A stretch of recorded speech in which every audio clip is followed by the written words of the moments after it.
Today on Onward to Victory, we are going to discuss a trailblazer within the Notre Dame football program who is actually very rarely spoken about. For this episode, to commemorate Black History Month, let's talk about Wayne Edmonds, who was the first African-American Notre Dame football player to receive a monogram. Slap those thigh boards and buckle up your chin straps, Irish fans. This is Onward to Victory.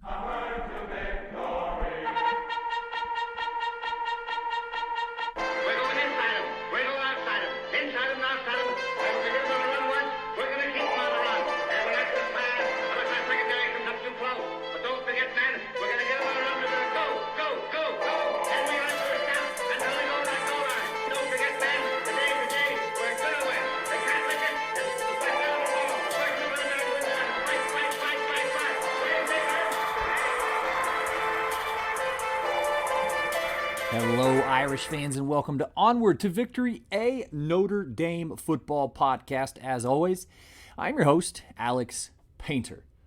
Thank you so much for electing to take the opportunity to join me for this little dish of Golden Dome goodness here for episode 39. As a passive, humble mention, please, if you haven't already, go back and listen to episode 38. It was actually the fourth entry into the Notre Dame in the Civil War mini-series, which I started last year.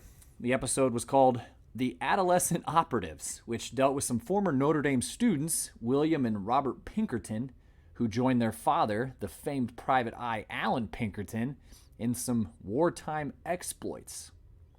I personally, humbly, again, thought the episode was highly enjoyable, so please go back and give it a listen. And while you're at it, please subscribe to the podcast. That way you can be alerted to all the new episodes. And if you're on the Apple Podcast app on your phone right now, be a pal and give the show a 5-star review. I'd really appreciate it. I'm not sure how many hours on average goes into the research, writing, recording, and editing of the show, so please don't hesitate to throw some stars at the program or just simply subscribe. I appreciate both measures.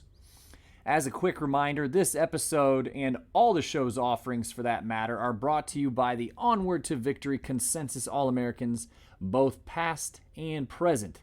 These are the folks who support the show from a monetary standpoint, the real heroes of the show, if you will, and I don't mince words about that. So there have been a good amount of people who have donated to the show in the past, and I am eternally grateful. And this episode today is brought to you by Mike Finan of Rutherford, New Jersey. Mike, thank you so much for your support of the show. You know how much I appreciate it. And also in the Consensus All-American ranks is Brad Glazer of Williamsburg, Indiana, and Weston Painter from Fort Wayne, Indiana. Thank you guys so very much for your support of the show. But again, the Onward to Victory Consensus All-Americans, both past and present, their contributions to the show allow the program to stay on the air, advertisement-free for the listeners from 44 states, and not to mention approximately 24 countries. So thank you. Thank you all so very, very much. And if you would like to join the ranks of the All-Americans and help the show with a single donation, please visit paypal.me/onwardtovictory. And for continued monthly support, please visit patreon.com/onwardtovictorypodcast. Please know that there are no donations that are too small here, and I'll send you some show swag in the mail if you become a Consensus All-American yourself. So thank you all. All right, anyway, I have a really special offering today, and I am really excited about this one for a number of reasons. And one is that it takes us back to a very prosperous era of Notre Dame football, the 1950s.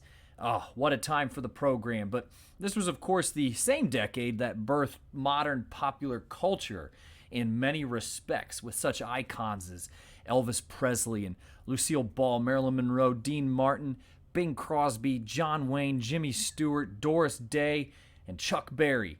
You know, that whole era just seems so sexy, so cool. At least I have always thought so. And, you know, when we think about like Americana and nostalgia, a lot of that is truly rooted back in the 1950s. You know, even as early as the 1970s and 80s, people were kind of thinking about the 1950s in a nostalgic fashion, and that's really kind of prevailed even through the first couple decades of the 21st century. And two quick asides here from when I was a kid growing up in Fort Wayne, Indiana. One's kind of embarrassing, the other's not so much, but there is a restaurant that has been there for a long time. It's called Cindy's Diner, again, downtown Fort Wayne, and kind of a 50s style hamburger joint. And I'll never forget going into that as a kid, just being absolutely captivated by the place. And I remember my dad telling me, hey, this is a 50s style diner. And so that's kind of was my first, I guess, exposure to that. And growing up as a kid too, I used to love watching reruns of Happy Days. And perhaps this was one of the reasons my dad actually took to calling me Arthur Fonzarelli, which was soon to be shortened to just Fonz. So, which he still calls me, and a couple other of my family members still call me. So yeah, that is actually something that I will still respond to this day. So anyways, aside from being, from a popular culture standpoint anyway, aesthetically pleasing, the 1950s was also a time of some fervent social activism and attempted reform. And one such movement was jump-started in 1954, the Civil Rights Movement. So this is an episode that I've been wanting to do for quite a while, truthfully, and I wanted to do it last February, but I'm not quite sure what happened. But since we are in the midst of celebrating Black History Month, I did deem it a perfect time to celebrate one of Notre Dame football's racial trailblazers, Wayne King Edmonds of Canonsburg, Pennsylvania. Edmonds was the very first black player to receive a monogram, or basically a letter, so to speak, from the school. To this day, his experience is, in my humble opinion, still pretty lightly covered. But he was a heck of a good football player and a great story to tell and spread awareness of. So let's set the stage here just a little bit. Integration, or kind of mixing of white and black and other races in the athletic collegiate ranks, actually came much quicker than in the professional realm. Baseball, famously, wouldn't integrate until 1947, when Jackie Robinson suited up for the Brooklyn Dodgers. But as far as football, Michigan, Nebraska, Indiana, Ohio State, and Iowa all welcomed their first black football players back in the 1890s. Among the earliest black players at the University of Minnesota was a gentleman by the name of Bobby Marshall. Now, not only did Marshall, who played end for Minnesota from 1904 to 1906, play football, he also played no fewer than 3 seasons of professional Negro League baseball after graduating from college. In 1920, he signed with the Rock Island Independents of the National Football League, and he and legendary Fritz Pollard became the first black professional football players. Pollard, who many of you may be aware of or familiar with, is in the Pro Football Hall of Fame, while Marshall is actually in the College Football Hall of Fame. And of course, a nice Negro League baseball tie-in, which some of you may be aware I am quite a fan of. Okay, so the march continues. It was in 1939 that, speaking of Jackie Robinson, he and 2 black teammates, Woody Strode and Kenny Washington, all suited up for UCLA. They became known as the Gold Dust Trio. And just as a quick aside to all of that, HBCUs, or historically black colleges and universities, have been playing football for a long time in their own right as well. In fact, the first football game between HBCUs dates back to 1892. Now, some of you may be curious what some of these HBCUs are. Well, some of the more famous football-playing HBCUs include Alcorn State, Grambling State, Southern University, Bethune-Cookman, Arkansas Pine Bluff, or North Carolina A&T, to name a few.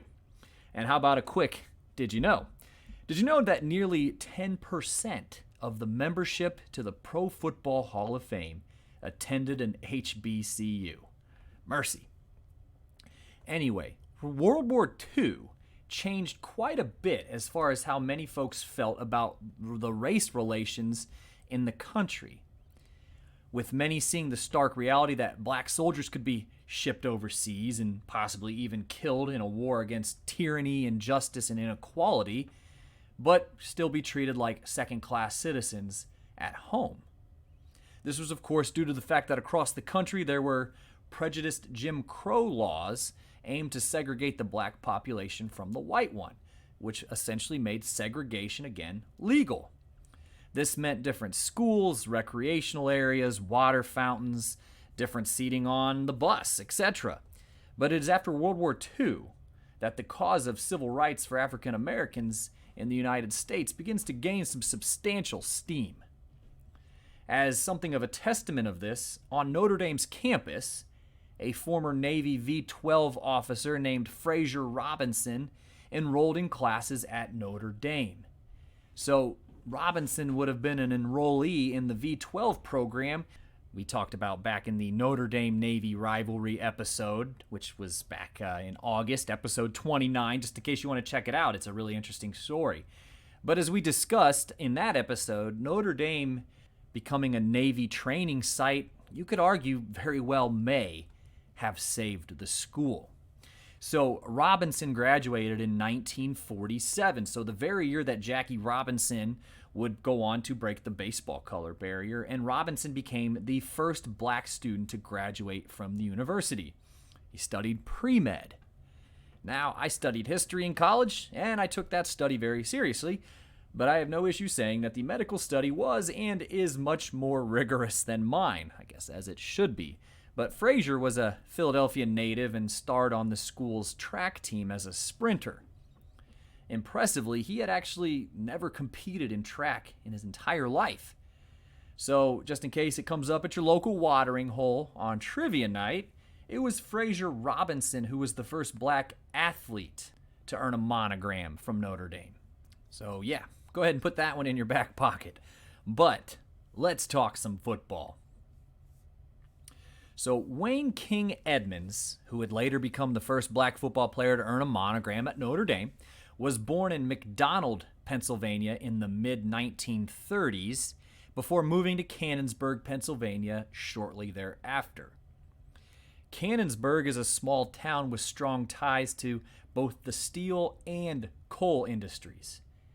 Canonsburg is western Pennsylvania, and I know we have a crop of listeners in the audience out there as well from this area, but it is truly quite the football cradle, as many of us are aware. And it's a Notre Dame cradle at that. So Irish greats from the region include Joe Montana, Jim Muchler, Johnny Lujack, Terry Hanratty.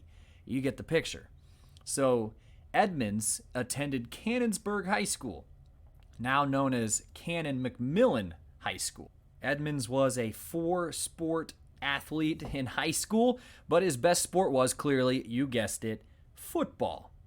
He was a big body, particularly back in the early 1950s, with his height stretched to 6 foot tall, and he tipped the scales in the vicinity of 185 pounds in high school.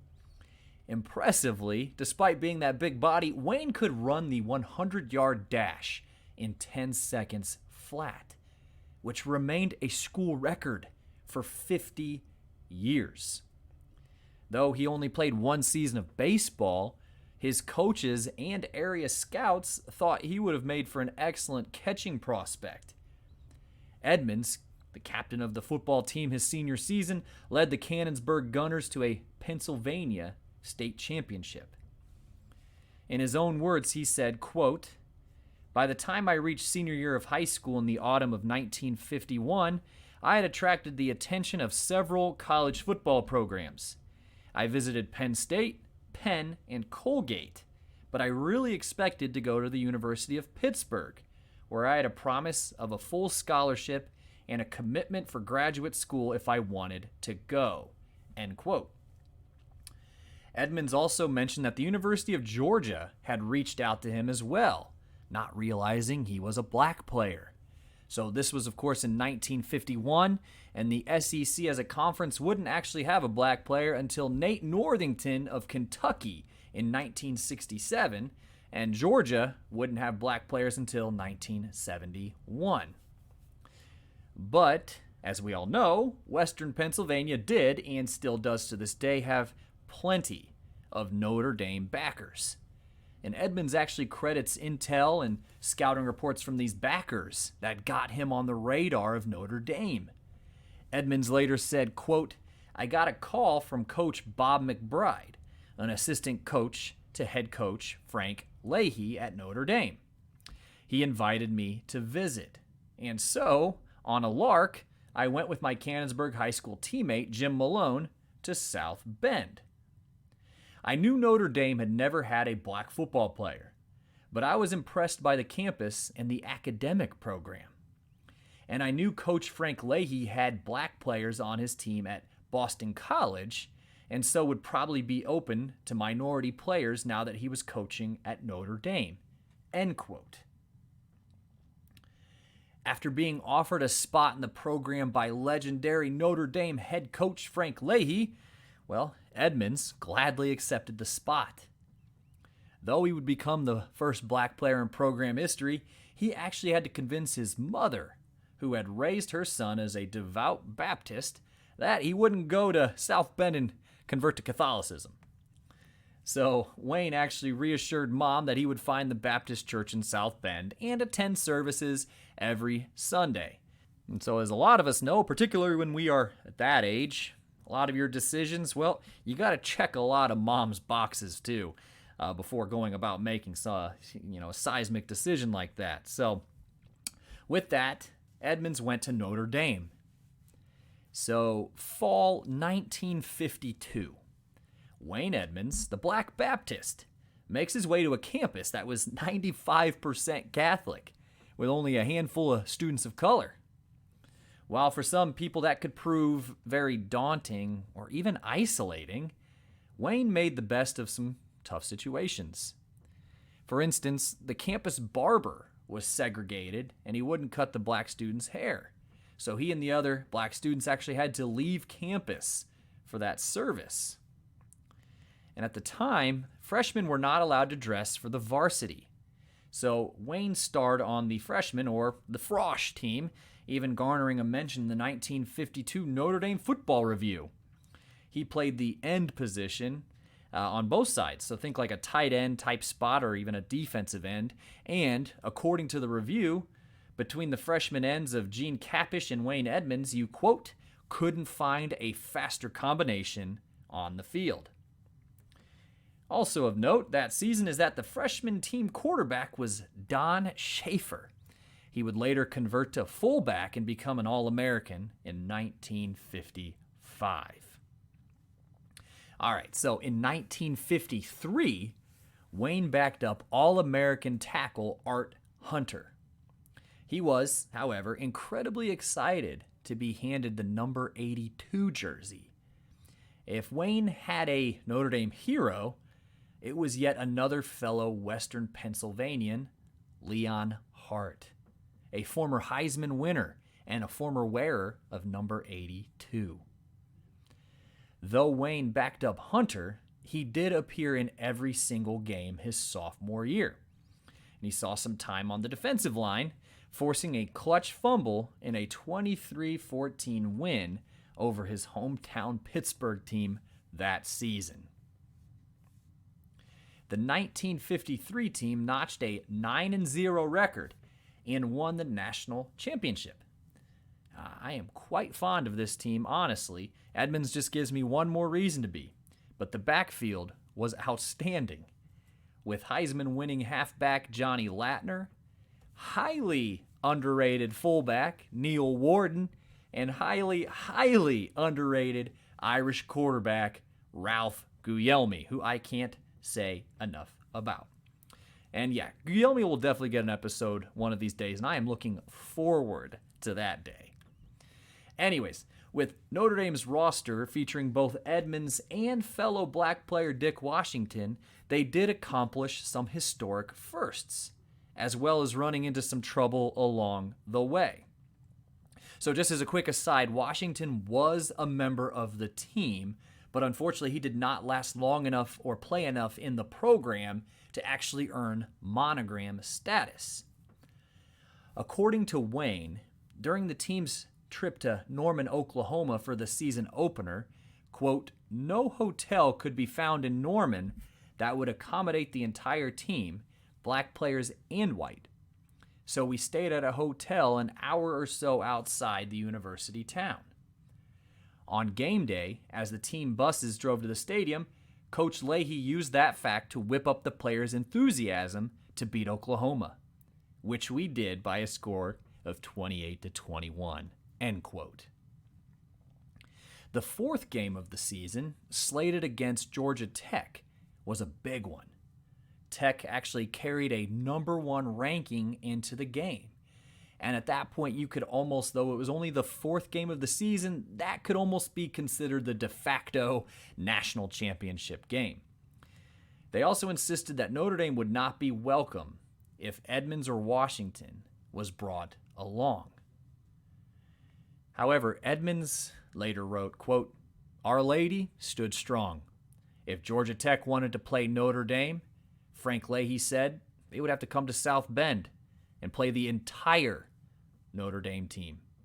They came, and we won 27-14, end quote.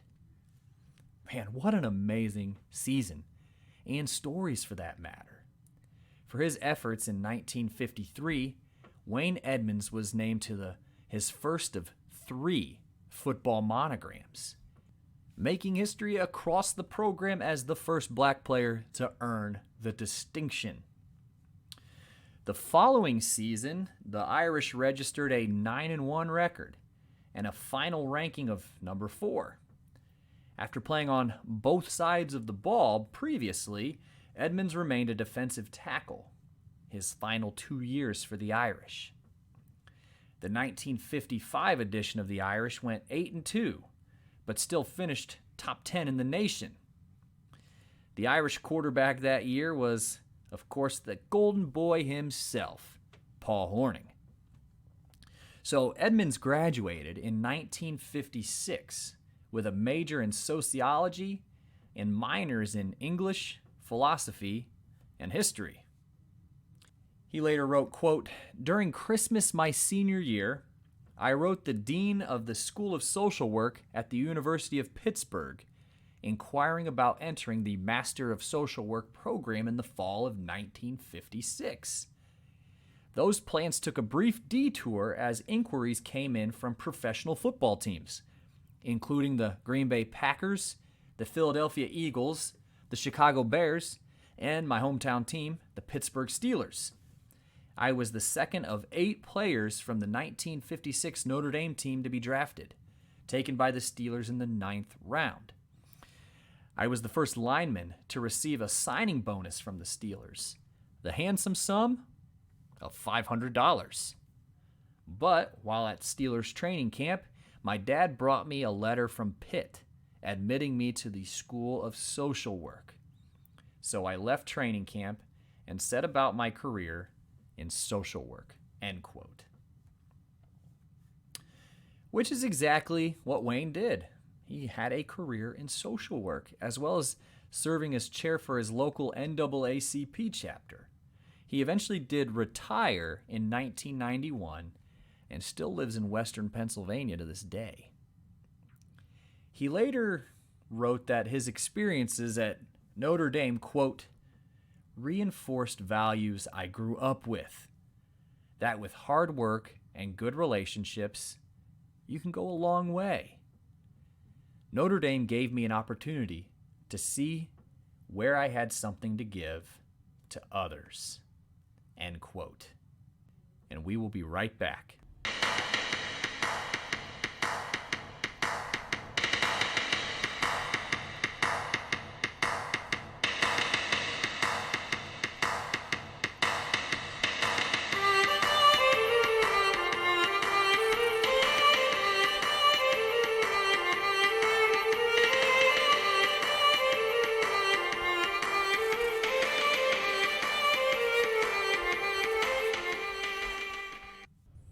All right, well, welcome back. I really hope that you enjoyed that episode. It was a bit of a deep dive on none other than Mr. Wayne Edmonds to celebrate Black History Month around here. A deeper dive on Notre Dame's first Black Monogram winner just felt appropriate, but I do hope you really appreciated learning more about that. I know I did when I was kind of gathering all the research and writing all of it down. I was like, it was very... it was jarring that is not a story that's more widely told, especially given the fact that he was on some really good Notre Dame football teams. So anyways, so what's coming down the pike? Well, first, actually, let's look back in the rear view. If you haven't already had a chance to listen to the last couple episodes, actually. So, of course, the last episode was the Notre Dame and the Civil War Part 4, the adolescent operatives, about the Pinkerton boys. But before that, there was one called The Everywhere Man, about Al Feeney, who was a center on the 1913 Notre Dame football team, kind of a early purveyor, I should say, of the forward pass, but just had a remarkably interesting career, both athletic and non. And it all kind of started at Notre Dame and before that, even Greenfield High School. So please, if you'd like, go back and listen to that one. It is really, really good. I think so. Anyways, so, but what's coming down the pike now in the future? So I am putting together an episode I've been teasing it here for about a month, but we ask ourselves the question a lot during the football season, particularly after a tough loss here lately at the hands of, well, let's say Clemson or Alabama. But we ask as a fan base often, is Notre Dame's academically rigorous, I should say, standards a deterrent on the recruiting trail, or maybe even on the path to retaining football players? So I don't know if a 100% ironclad answer can be reached, but I'm giving it my best shot, and that is coming up next. So I'm really excited to kind of break that down a little bit further. I think for some people, they believe that the academically rigorous institution that Notre Dame is really enhances recruitment, because you can honestly sell a good education. Not a good education, a great one, an elite one. And we're going to kind of peel the layers off this and kind of look at how it's been discussed historically as well.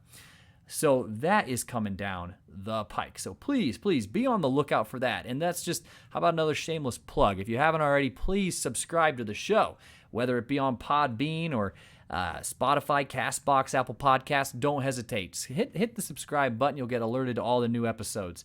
So again, if you dig the show, you can find it on all those platforms. If you visit onwardtovictory.podbean.com, that is actually the home site.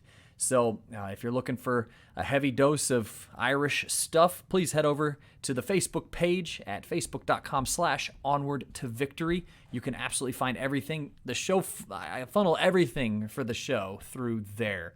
So if you're on Facebook, please give the Facebook page a like and a follow. Really easy to do, and I greatly, greatly appreciate it. So, again, if you'd like to name yourself to the aforementioned Onward to Victory Consensus All-Americans and join our Consensus All-Americans, both past and present, please visit paypal.me/onwardtovictory or patreon.com/onwardtovictorypodcast. I'll send some show swag your way. And like I said, no donation is too small. I really do appreciate the support from whatever it may be from all of you. And it may not even be a monetary support. If you just want to continue liking and sharing the show with your friends or whomever you might know might enjoy it. I mean that sincerely. A huge portion of the show's growth has been just by word of mouth. So thank you all for that. And again, thank you to the Consensus All-Americans who make the whole shebang possible. All right, and of course, as always, thank you to Joseph Rakish, who allows the show to use his song called Knute Rockne as our theme song. So you can find the jam on Spotify, iTunes, SoundCloud, or YouTube. If you heard it at the very beginning of the show and you're new around here, you're like, where do I find it? That is Joseph Rakish, Knute Rockne, at any of those platforms which I just mentioned. So give it a spin. I don't know if you're like me. I have a pregame playlist, and I know we're in the off-season now, but I have a pregame playlist that I listen to before every Notre Dame football game, and I think, Knute Rockne's probably been on it for 6 years, I bet, by now. Anyways, and he was one of the first people I reached out to when the show started to see if I could use it, and he was gracious enough to say yes. So go support him and listen to some of his music. He's got a lot of it out there. And since I forgot to mention, you can always send the show a good old-fashioned email, and that is at onwardtovictorypodcast@gmail.com. Well, I reckon it is time for me to sign off. Be on the lookout for the new episode, which will be coming out at some point this month of February 2021. So this has been Onward to Victory, a Notre Dame football podcast. Wrapping up episode 39 to commemorate Black History Month. Episode 39, that is just absolutely crazy. Maybe we will make it to 100 one of these days. And in kindness, I'm your host, Alex Painter. And as always, go Irish.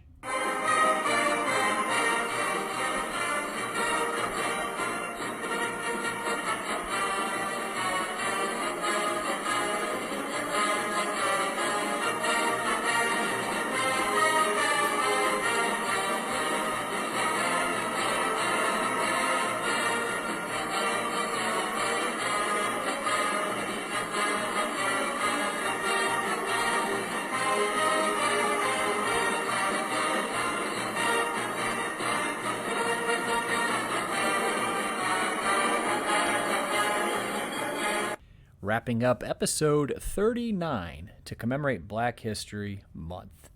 Episode 39, that is just absolutely crazy. Maybe we will make it to 100 one of these days.